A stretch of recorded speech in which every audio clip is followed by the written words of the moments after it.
celestial messages.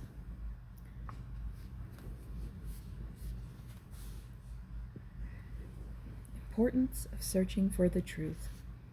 I am here, John, apostle of Jesus. When you get to know the truths of the Father, you will become a very happy and wise soul, for these truths have in them only those principles that create happiness and wisdom. I know that some believe many things on account of their being ancient, or having the authority of their forefathers, or some great saint or writer who lived many centuries ago. But such a basis for truth, while worthy of consideration and examination, does not of itself, because of being old, afford any certainty that what is thus accepted contains the truth. Truth is a thing very old, and existed for many thousands of centuries before the times in which these ancient writers, as you call them, lived. In fact, those days of the writers, in comparison to what had gone before, are as yesterdays. Therefore, you will see that because the declarations of these writers are what you consider very ancient, they should not be received as having authority. Truth of those days, and of the long ages prior thereto, and of the present time, are all the same, as truth never changes or assumes new forms, no matter what the conditions of mortals may be as to intellectual or spiritual development. They may be revealed today, and are being constantly revealed as time progresses, and should be accepted with as much credence and satisfaction as any truths that were ever disclosed in ancient days. Man is just as susceptible now to the reception of these truths in their spiritual natures or perceptions as they were in the times of Abraham or Moses or at any time since. The mind was given to mankind to be exercised in the way of investigation and search, and never was it contemplated in creation that the time would come when man should accept anything as the ultimate of truth and cease their inquiries.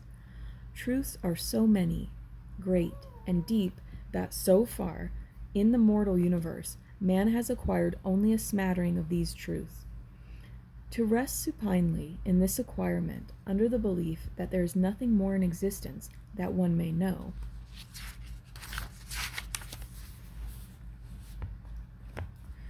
violates and subverts the very object of creation.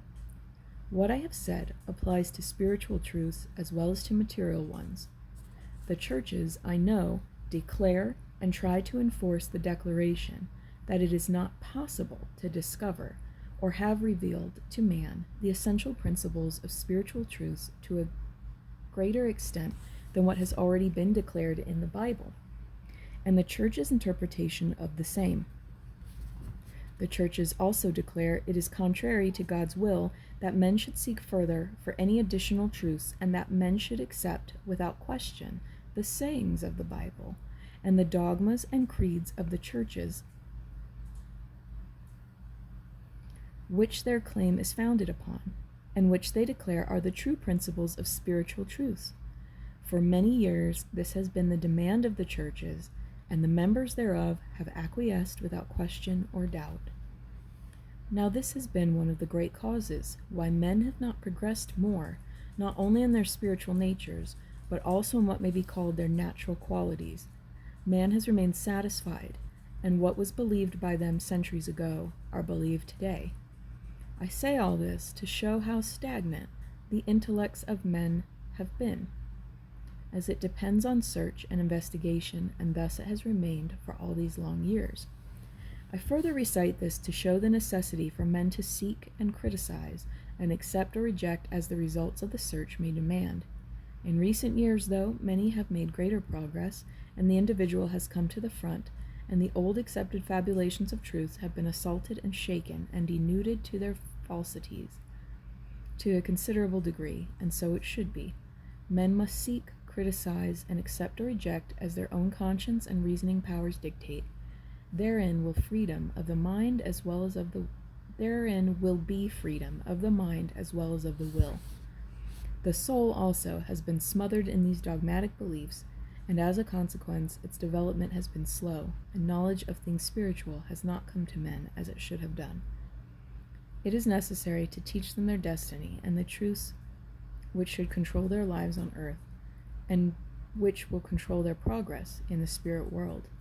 Believe that. I am your brother in Christ, John.